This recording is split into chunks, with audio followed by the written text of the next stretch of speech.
Hello, and welcome to another edition of FolknHell, the podcast where me, Andy Davidson, and my two good friends, David Houghton. Good evening. And David Hall. Hello there. Watch, ruminate upon, discuss, tear apart, and genuinely faff about with films which may or may not be in the folk horror genre, or subgenre, depending how snobbish you are about it. And this time... We're going to be really snobbish? We're going to be very snobbish. Oh, okay. I think we are. Okay. We watched a film which is a bit left field, I think, from the folk horror oeuvre. That's not... Of the oeuvre. No. Anyway, so yes, we watched a film which may or may not be something you consider as a folk horror film, and indeed we will discuss whether or not we think it is. And that film is Angel Heart, the 1987 film by Alan Parker, written and directed by Alan Parker, starring Mickey Rourke, Robert De Niro and Lisa Bonet. It is a film which I certainly didn't think going in would be anywhere remotely connected to the kind of wheelhouse that we are looking at. But nevertheless, it deals with voodoo. It deals with... Why did you went because it was your suggestion originally? Why did you? No, it wasn't my suggestion. It was Dave's. Dave Why did you throw it in there? Because I haven't seen it since the, I guess, late 80s, early 90s. I remember it being very good and very sort of an overall kind of feeling of voodoo, if you like, of sort of folky horrorness. Folky horrorness. Yeah. Just from my memory, it was quite an atmospheric movie that that had sort of hallmarks. I think. Thinking back on it, that's as good a reason as any. I think that's a very good reason. Yeah. I think that's very good. So we will discuss the film in depth, but let's give, for those who haven't seen it, like me, going in, and I think I definitely hadn't seen it. No. Going in, a very quick précis. Henry Angel is a private investigator. Harold Angel, I beg your pardon. I had something to say then, I can't remember what it was. Harold Angel, played by Mickey Rourke, is hired by Mr. Cyphre. Mr. Cyphre. And if that's not a red herring straight away... Louis. Louis Cyphre. Louis Cyphre. You can see where this is going. I didn't get that until we said it at the end. Did you not? No, really? I missed that. Did you not? I know. It's a signpost like anything, isn't it? I didn't get it the first time. Oh, good, thank you. Oh, the first time. Oh, the second time. You do remember that? Yeah, I didn't fool myself twice. I mean, it is heavily signposted, but it's very. If you're not expecting it, it's one of the first sort of Faustian pact kind of films I think I'd probably seen when I saw it, or certainly was. Yes. And it has overtures of Crossroads and the whole Robert Johnson story. No, I got that wrong, didn't I? Nolly turns up in Act 3. A musician enters into an agreement with the mysterious Louis Cyphre. I'm sorry, I don't know how to keep that up. It was the 80s. It was the 80s. He had no such knowledge of Faustian pacts in the 80s. Robert De Niro never laughed when he said his name. He kept a very straight face. He did. Peeled that egg. Angel is hired to basically track down somebody who owes something to Monsieur Cyphre. Now, a debt that must be paid. A debt that must be paid. Yeah. And he initially decides that he's not going to get too heavily involved in this deal, but Monsieur Cyphre ends up basically festooning him with cash to carry on the case. Cyphre. That's how Mickey Rourke trying desperately to disguise it and keep the mystery going a little bit longer. And he ends up travelling down to New Orleans, where he follows a trail of blood before eventually finding the mysterious missing person. And shenanigans ensue. I don't want to give the ending away, but inevitably we will before the end of the next half hour or so. So if you haven't seen Angel Heart, you might want to take advantage of the wonders of the pause button and go and watch it. And please do, because it's an entertaining film, if nothing else. And that basically is as much of a précis as I'm going to give. Spoilers will abound, obviously. And I'll first of all turn to the Davies and say, so what did you think? Angel Heart, what did you think? Well, I'll go, as David had seen it before, and it was his suggestion. I did really enjoy it. I think I hate saying it's a little dated, but in terms of like the styling, but also I thought it was visually really effective. Like I thought, there's a lot of really lovely shots. It was well shot, right? And I'm not qualified to talk about that in a meaningful way, but I did think, well, it's really well shot. And there's some sinister shadows, and I really like the environment of it all. But the bit that was, if I have one big criticism of it, and sitting here with it finished, is that, and Dave just alluded to it a moment ago, he goes, when he ate that egg, and it's like, it really lacked sinister moments. Yeah. It just, if there was anything sinister, it was the pace of which Louis Cyphre's nails grew. Yes. And got longer. That was a bit sinister. And also how well kept they were. They were beautiful nails. You did have nice nails. Very nice nails. And I thought the Mickey Rourke character just seemed a little bit naive in some instances, which I found sort of odd. And every time they opened a drawer, there was always a gun. I mean, that's an American thing, but... Well, no, the thing about that got me, though, was every time they opened a drawer and there was a gun, the soundtrack, Mr. Courtney Pine, by the way, the soundtrack then gave a oh my God, shock horror sting. Yeah, but as you say, this is in America. They've all got guns anyway. Yeah. Why is it such a shocking point that somebody should have a gun hidden away in a drawer? That I didn't get. Well, not even hidden away, because they were never even hidden away. They were just in the drawer. There they were. They're in the pants drawer. Yeah, that's in America. Every pants time. drawer. No, they were. There's a drawer. So I thought the pace was good. I was drawn in. I was following the whole way through.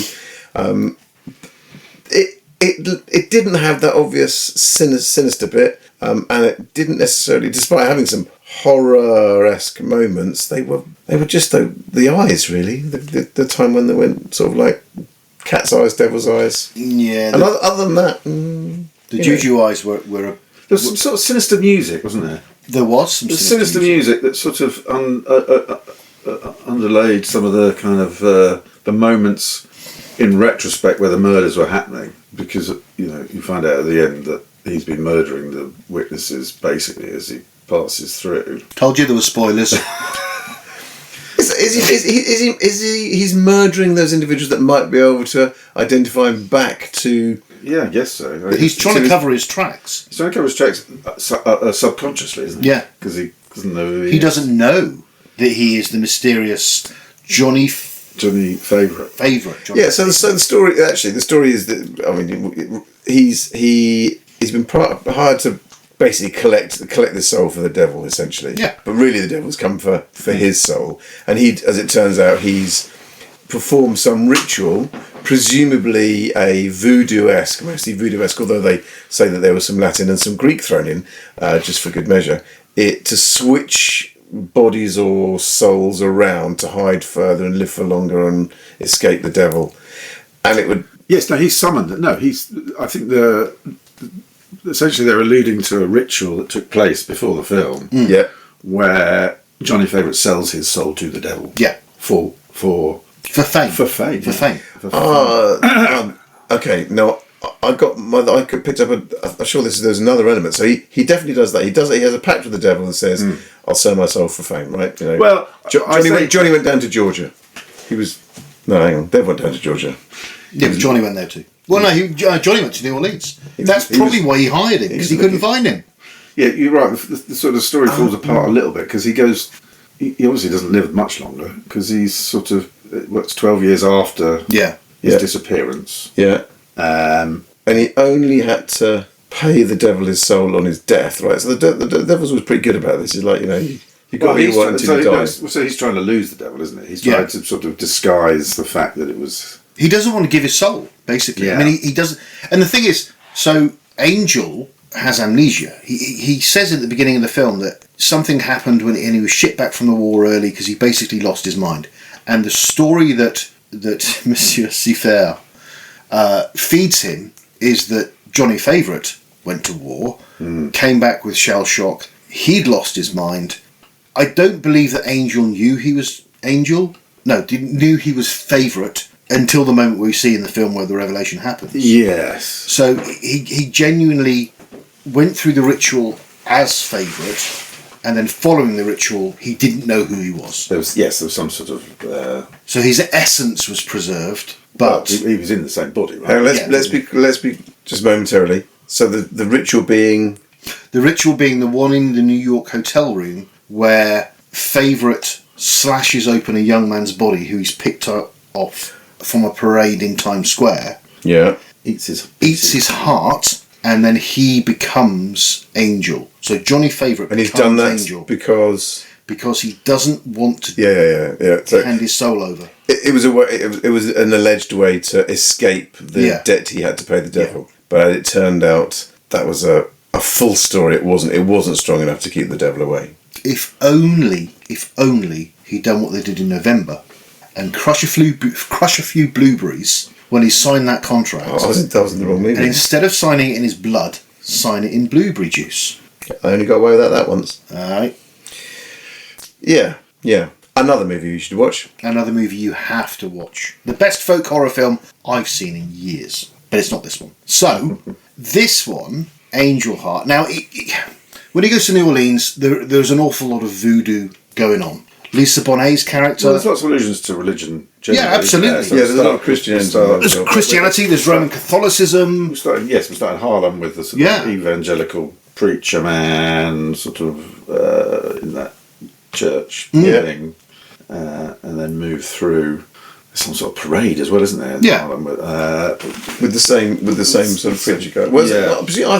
Usually that I thought that was a funeral, but it wasn't, was it? No, I don't. Yes, it was just some just sort a parade. Of parade, so some sort of There's a moment though when he goes back into that church. It's just him, and he goes to touch not touch, but to reach out to turn whoever it is that's sitting in the corner, turn him around. The woman in black. Yeah, He then these two guys come in and essentially attack Angel. But I never understood why they came in and why it was a problem. Because it wasn't like it felt like it was a church he'd broken into. Well, he gets attacked a few times, doesn't he? So he gets attacked in New Orleans by those two characters. But that I understand, because the characters are working for the person who smuggled they were Favourite out of the hospital at the beginning of the film.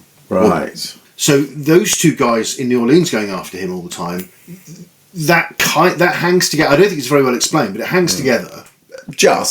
But the people beating him up in the evangelical church, I didn't get that at all. I don't understand where they came from. Why? Not why, it doesn't matter. But why? Why they suddenly felt the need to. I think the thing with this movie is there are moments like that where you just don't really understand what's happening, and because the movie is essentially the villain is the hero. Yeah. Yes, but not in an anti-hero way. No, the villain is actually the hero. Yeah. You've got no real way to stop him. Yeah. So they've sort of, I don't know, maybe it's explained in the book better, but in the film these sort of things, these obstacles turn up and you're not really sure why. When looking back on them, why they would have occurred because he's actually doing all the bad stuff. And there's another moment. I hate pointing out just moments that are a bit frustrating, but when he's in the stables. And those same two hoodlums with the dog, where you understand why you learn why they're chasing him, and that makes sense, or why they're trying to get to him. That horse falls on him, and pins him down. And it's not like an accident. It's not a moment. Oh, that's gone a bit wrong. It's like, it's pinned him into under a horse. You're like, well, as I understand it, there's a good chance you're going to have some crushed legs in that instance. He sort of gets up and runs off in that instant. I was like, that was a bit weird. And then the dog gets a lucky kick. I mean, it's a strange movie. It's sort of a film noir. Definitely film noir. In terms of its sort of... I had that on my bingo card. I was waiting for that to come up. Definitely film noir. Definitely film noir. Well, because the lighting is sort of beautiful. It's always backlit. Long shadows and dark rooms and... There are moments when you think it's in black and white. Yeah. But it's not. It's just shot that way. In fact, there was a beautiful shot where he's waiting outside the club in New Orleans and he waits for Toots, the guitarist, to come out of the club, and he follows him and he drives off. That scene was beautiful in black and white. It was only when the car pulls away and the blue exhaust smoke comes out that you realise, oh, it's not a black and white film at all. Yeah. Beautifully shot in places. In places. There's a lot of 80s excess in the direction as well, though. Yeah, well, there's a I mean, I sort of agree less with this 80s thing. I mean, it probably is 80s, but 80s because of what? Yes, you're right. It's not like a weird science. It's not like top. They're not wearing. It's really not like top. They're not wearing leg warmers. It's probably. I said I felt ill qualified to make that statement, really, and you're right. It's better than that. Yeah, it's a bit disjointed. I mean, you don't really. It's quite hard to follow his investigations, isn't it? And who he's investigating. He had some strong Raymond Chandler-esque. It did. I felt that should be the bingo card too. Yeah. And the sort of jazz blues, the jazz blues kind of theme throughout music, throughout kind of really gives it. I don't know. It's a very atmospheric movie, and I think, and when I say 80s, I'm not trying to run the film down at all. I was transfixed for probably the first hour and a quarter of that film. I didn't want it to end. It was mesmerising, and I didn't see the denouement coming. I'm lapsing into French now because I'm saying "super" too often. Getting right into your New Orleans bit. I am. Yeah. It maintained the suspense. It maintained the mystery really, really well. I think it's okay to say this now, but the film for me fell apart at the point where you realise who Harold is. Yeah. At that point, all of a sudden the revelations come thick and fast. They gloss over the fact that he had a very, very naughty scene with his own daughter. Well, if you were the son of Satan. Well, yeah, who cares? yeah, you're right. But yeah, the revelations at the end come very thick, very fast, and slightly ham-fisted. I mean, the special effect of the devil eyes is laughable. Yeah, I think it was okay when I first saw it. Yeah, 30 years ago. But now, we had nothing back to compare it to. Looking back on it, it's fairly. It's not. I'm not sure the child at the end needed to get the devil eyes. No, that's felt unnecessary because it wasn't. That wasn't his. Well, that was his. That wasn't his son, wasn't it? Yeah, but that wasn't. Yeah, but it wasn't. It wasn't related to the devil at all. No, not at all. So it was a bit. That seemed a bit disconnected. Whereas actually the devil eyes on De Niro's character. That makes sense. Louis Cyphre. It did make sense. Actually, I didn't think that was so bad. It was the child at the end was a bit weird. Now, am I imagining it, or did De Niro or Rourke say Louis Cyphre? Lucifer? Did they? Yeah, no, they did. He's in the film, isn't it? I didn't just make that up. No. At the end, he sort of clarifies it. Yeah. He sort of laughs and he says yes. Like for the hard of thinking, it's like, Well, I hadn't connected it, but then Monsieur Louis Cyphre. Yeah. I have to say though, I mean, Robert De Niro, obviously brilliant. He was good in that. Mickey Rourke, though. I mean, I'm not familiar with much of Mickey Rourke's work. This is his finest. God, movie. he was amazing. He is good. I mean, he wore that role like a comfy sweater. Yeah, I think. What's Timothy Spall's son name? Is it Ralph? Ralph Spall? Rafe Spall? Rafe Spall. Yeah. He's like a good-looking, sexier version of Rafe Spall. I don't know who you're offending. I know exactly who you're referring to, and I get it. The intensity, Yeah, the casual intensity. Yeah, just better looking. So the elephant in the room, is it a folk horror? Now, we have 3 hard, fast tenets that we maintain as to what makes a folk horror film, and I can say I've memorised them by now, but I probably haven't. The first is it's a threat of another time, a threat of the old times. The second is a threat of the environment or the locale or the earth in which the protagonists exist. And third, I'm going to get this wrong, it's isolated community. It's an isolated community, he says with more confidence now that David's nodding at him. Now, we've been fairly flexible with those 3 tenets, to be honest, and I think you have to be with any genre of film. I have my own thoughts on this, but I'm going to keep stum for a minute. So, is it a folk horror? By those 3 tenets, is it a folk horror? And is it a folk horror, and we abandon those tenets? I think it sort of has elements of folk horror. I don't think it's a pure folk horror movie. in the sense that it's almost like I've said this earlier, an anti-Wicker Man. Thank you. I was waiting for that. Yes. He's a detective who goes into. He does go into another community. He goes into the kind of the black community in Harlem, and then into the black community in New Orleans, and. But he's the threat, not them. Yeah. But just like the Wicker Man. Yeah. Yes. Well, the reverse of it. But the reverse. Yeah. The Wicker Man is. Yeah. He's the stooge. Yeah. But there's also a sense of under the earth as well, with the lift, the constant kind of shots of lifts going down. Well, and the fact that when it's a discreet community, isn't it? Really? It is. I mean, sort of. Well, no, because he's told by the various black people that mug him and try and kill him during his sojourn in New Orleans. The black community, that particular black community, are trying to force him out. Mm. So I think that analogy holds up really well. And you've even got the Hand of Glory. Yes. Yeah. What did they say about that? Opens any lock. I mean, that's it doesn't. a thing, isn't it? Yeah. It is a thing. I've heard of that in other... The Hand of Glory, you burn it, and it does. It opens the doors of your mind.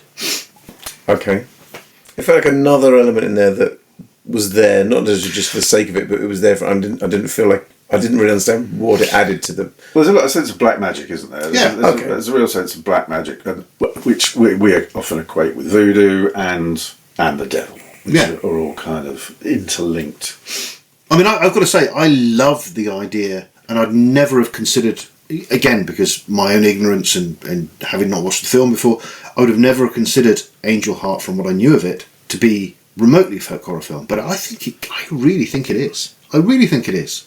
Even though the folk horror trappings of the film are mere distractions in Angel's journey. But like Wicker Man, you're kind of lulled into a full sense of security. You know, he's investigating something. It's detective work, and it's only kind of gradually moments where it sort of feels a bit uneasy, where the music's going a bit strange, and odd things are happening, but that build and build and build to the end when the revelation that things aren't what they seem in both cases. And the revelation itself.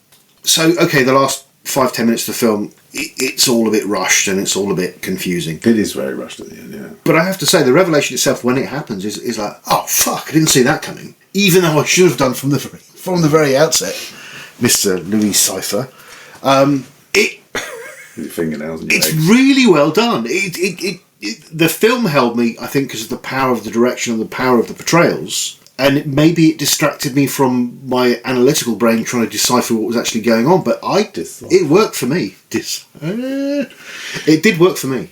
It did work for me. Yeah, I agree. Actually, that I think it really is in the folk horror space. Yeah, and. More often than not, there is some foreboding or evil, and the devil's involved. Well, the devil's very involved. You got that he was the devil from the beginning, though, right? Oh yeah. Yes, it's not so super signposted with that name element. So clearly, the devil's involved in that. The community thing, well, it's definitely within the voodoo space, and it's all in New Orleans, so it works on that. The only aspect of our tenets bit that falls over on is the ancient. Yeah. But that's just. But you can accept that if you start to talk about. Or notice the voodoo elements, then that's sort of long-standing and a bit times, but it just doesn't feel that it's of the ancient in the way that quite a few of the other movies we've looked at have got a real history of it. It's just an event. The devil's like, well, you've sold your soul, and it's time to pay the debt. Yeah. There's no time element on that. It's just like that's just the deal. Yeah, I mean, it's essentially it's a straightforward Faustian story, wrapped up as a film noir with elements of folk horror in it. Yeah, yeah. Well, that's very succinctly and well put. Yeah, it's exactly that. And I think if you're going out of an evening and you're looking for a film with all of those elements, then Angel Heart does it really well. I have to call out something which we haven't talked about yet. What the hell is going on with all the fans? Oh, you wanted that to be explained, and I agree. There's fans everywhere. Yeah, they're spinning round and then going the other way, and then there's what? There must be 6 or more moments, very different environments. I don't know, but has it got something to do with heat? Because the hell is hot, right? And the fan cools you down. That's a stretch. Well, I mean, Okay. Mind you, it was the 80s. But there was never any reason for that. It's like they slow down and speed up, and there was never any then connection. Nothing. There wasn't a common element that It happened. seemed before like it was going to be a I'd say motif. It Well, seemed like. it was a motif. I mean, it was repeat. Well, yes, it was. motif. Sorry, you're right. I used the wrong terminology there. It was a motif. Yeah. It was a motif. But I was expecting it to go somewhere. As with the iconography on the Toots' tooth, and Yes. then on Oh, the her pentangles. necklace. That's a symbol of the devil, the black magic and the devil. Okay. The pentagram. Actually, you've reminded me as well of another scene which bucked the hell out of me. So Charlotte Rampling, who we haven't mentioned, but she was amazing in it. She sort of plays a witch, basically. Clairvoyant. Yeah, a traditional witch. Tarot reading, yeah. So she's when it's revealed that he is, I've forgotten the name of the character, Johnny. Favourite. When it's revealed that he's Johnny Favourite, Great name. the devil tells him that the witch has Johnny Favourite's ID tags from when he's in the war in a jar. Now, not 30 minutes earlier, he's in her room when he discovers her corpse, and he's got the jar in his hand and he puts it down. When he then walks into the room to try and find the dog tags, knowing full well that they're in a jar, he destroys the apartment first and then goes to where the jar was that he put down earlier on. I think that's nitpicking. I think it's nitpicking too. I mean, because he's... Yeah. I think that's nitpicking, but to add to that, it's slightly differently. What bothers me the most in the film is that people who should have known he was a problem to them and that could have reacted better and more shocked. Like, she knows the name, she's aware of the problem and doesn't react to it. Well, she looks at his hand and doesn't get freaked out by reading it or giving it. It just says, "I don't think you'd like me to tell you what it says in there," rather than You're Johnny Favourite. Yeah, and it's like you're bringing, this, there are people that should know who he is. Yes, Lots and of them. within the very voodoo community, so Lisa Bonnet's character, she's quite young and to some extent naive, although not really, because she clearly is like one of the lead voodoo They say witches. she's a Mambo witch. But there should have been others around her, I'd have thought, like pushing him away or being frightened by his presence or not wanting his presence there in a much stronger way, warning her away from going to him. Like when he goes in and buys some stuff in a shop, like they're all clearly aware of the black magic side of it, and I think should have been more anti him or more negative towards him than they were. Yeah, they didn't sort of connect. That's where the community bit failed for me. So if they'd done that, I felt the community bit would have been much stronger and would have made it more folk horror. And if you saw that film, if it were to be remade, I think it could be remade quite strongly actually. It'd be a really good folk horror if you embraced it as a folk horror film. But it's the same with Witchfinder, isn't it? The sort of the village peasantry. That's a different one. The village peasantry in Witchfinder General. Although they were very anti-witch, there was very little kind of sense of the reality of their beliefs in the film. In Witchfinder, we were talking about it as how the villagers who were burning the women in Witchfinder General were there was very little sense of community, even though obviously they were sick. And it's the same sort of thing in this, isn't it? There's we say the black community in New Orleans that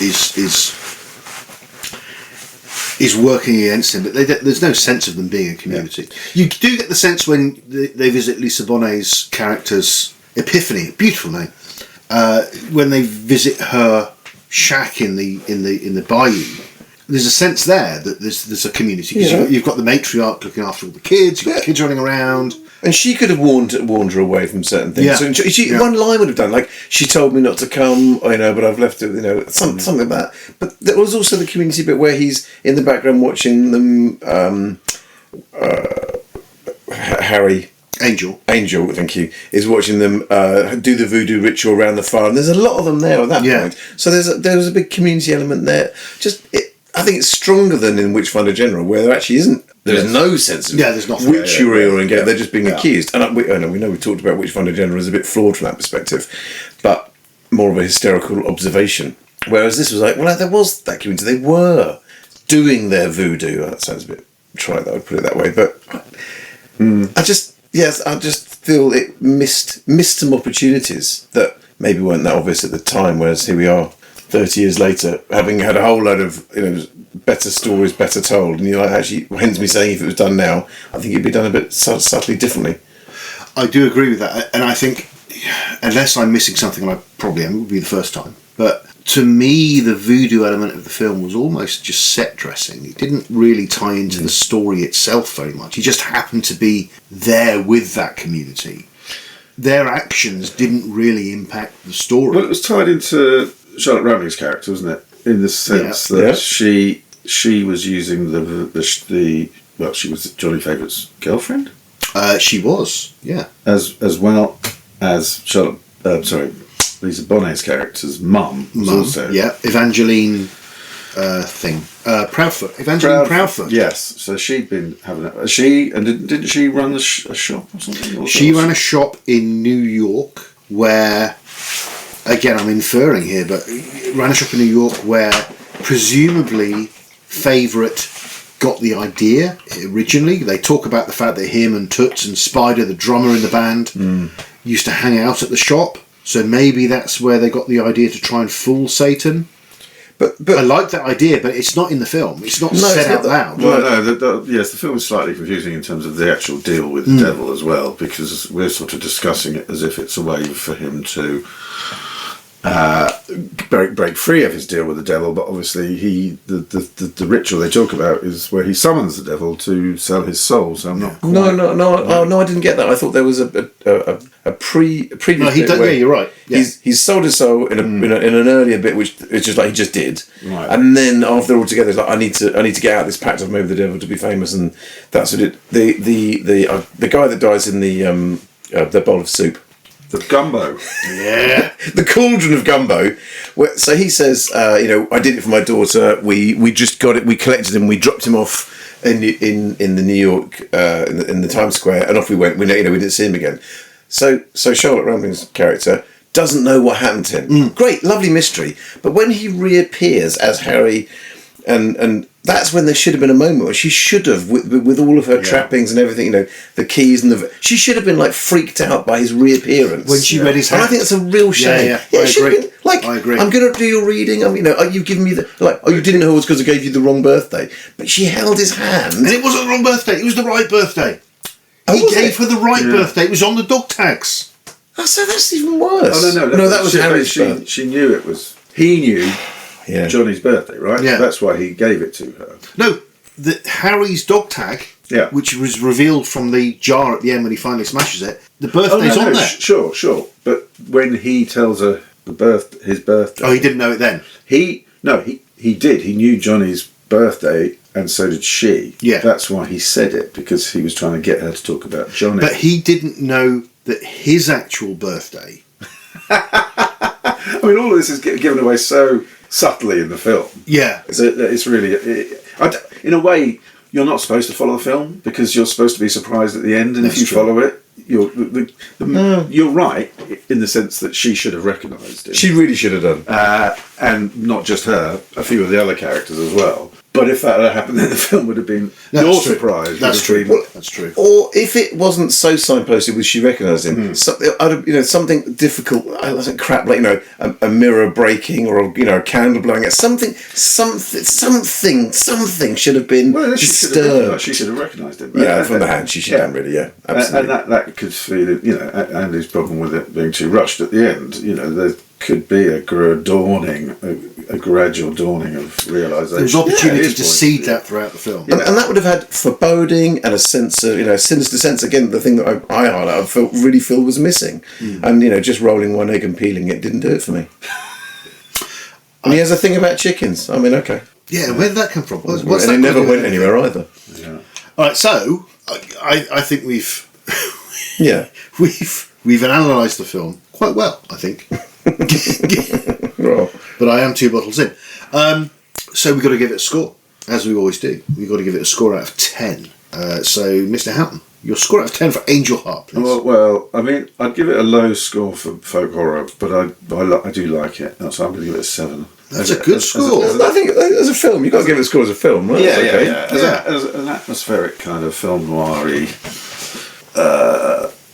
horror, folky horror film. Yeah. Seven's great. Yeah, it's definitely better than a 5, but I can't go as high as a 7. So the number in between that is commonly known as 6. 6. So that is, unless I'm horribly mistaken, is 13 so far. Good numbers. I'm going to give it a 7 as well. Ooh, because for the first hour and a bit, I was absolutely sucked in by that film. It held me. Yeah. And then And apart from Marv in Sin City, it is Johnny's best performance, isn't it? It is. Mickey. Yeah. Sorry, Mickey. Yeah. No. I know. Yeah, it is Rourke's best performance. I haven't seen 9.5 Weeks, and I'm not into soft porn, so I probably never will. Liar.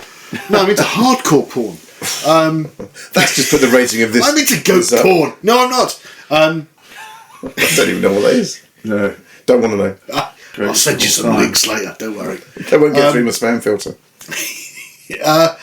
20 out of 30. I think that's a pretty good score. I think it deserves it. It's a not bad. It's a pretty good film. I think Alan Parker generally is. He doesn't serve up duds very often. No, he doesn't. Not a dud. No.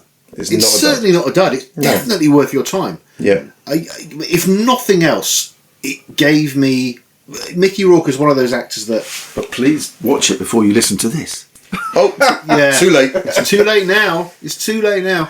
I would say, given my familiarity with Mickey Rourke's work, I want to see more of his stuff now. Because So your lack of familiarity with it? I've seen I don't I've have seen much 9.5 Weeks and I can't remember anything about it, so it must have been very dull. I think it was the 50 Shades of Grey of its time. Yeah, it was sort of... yes, I think they tried to advertise it more as... What's that film with Marlon Brando where he spends a week in a flat with... is it Charlotte Rampling? I can't remember. Don't know. Last Tango in Paris. Last Tango in Paris. Last Tango in Paris. I think it was marketed in that realm rather than the soft porn. But Yeah. I think there's lots of food involved. Fridges. I remember a fridge. There was some food involved. French and Saunders did. We're diverging here, but nevertheless, French and Saunders did a brilliant piss take of it, which is actually in my Christmas viewing at some point over the next few weeks. But anyway, that's by the by. So, Angel Heart, 1987,